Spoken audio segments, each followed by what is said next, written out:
कटक बिजु पट्टनायक छक स्थित सारला भवन में डम्बरुधर महांती मेमोरियल ट्रस्ट आनुकूल्य रे बापा महोत्सव 2026 प्रतिष्ठाता प्रभु महांती परिचालन अनुष्ठित हो जाइछि।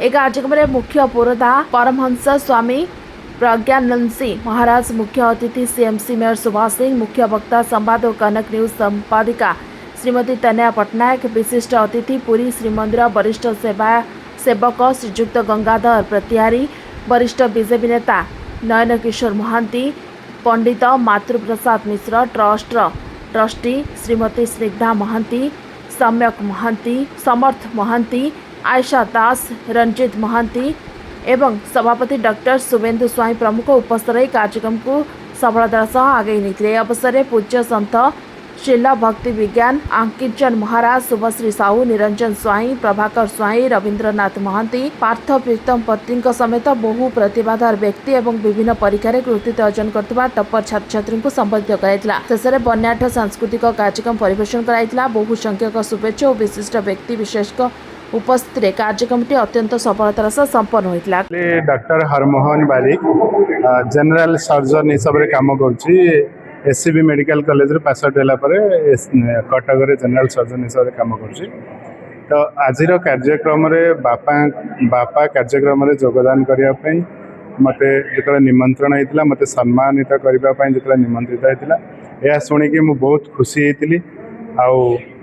जो बापार शब्द रे जो कार्यक्रम आज होची बापार शब्दर अर्थ है ये गोटे ब्रह्मांड। ताने बापा जी कि सब केवल देवा शिखी आउ केबे किसी पाइबा आशा रखी ना। बापा जी कि आमको पाद माने हाथ धरी चलैबा शिखई था जीवन भविष्य एवरी स्टेप बाय स्टेप कौन करार अच्छी कौन न करार अच्छी से आमको गाइड करता। बापा सीए ही जे निजर बापा थिले आमर सबू सुख साथीर सबू सुख भरी दियंती तार प्रतिबदल से किसी भी चाहती ना।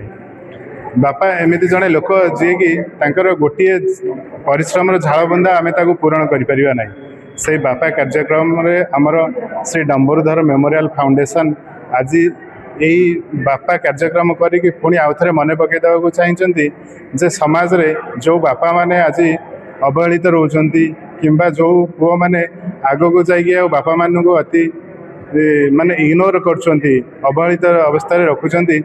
तो सेमानंक पाखरे ये मेसेजटा पहुँचा दरकार जे आमे जदि आज दुनिया रे छिड़ा भी होती केवल से बापा बिना बापारे आमे आज छिड़ा हवा तो दूर कथा चलवा कि जहाँ भी आम कर जीवन में पेट पाटना पोषुंट सेटा भी असंभव। तेणु आज कार्यक्रम अति महत्वपूर्ण।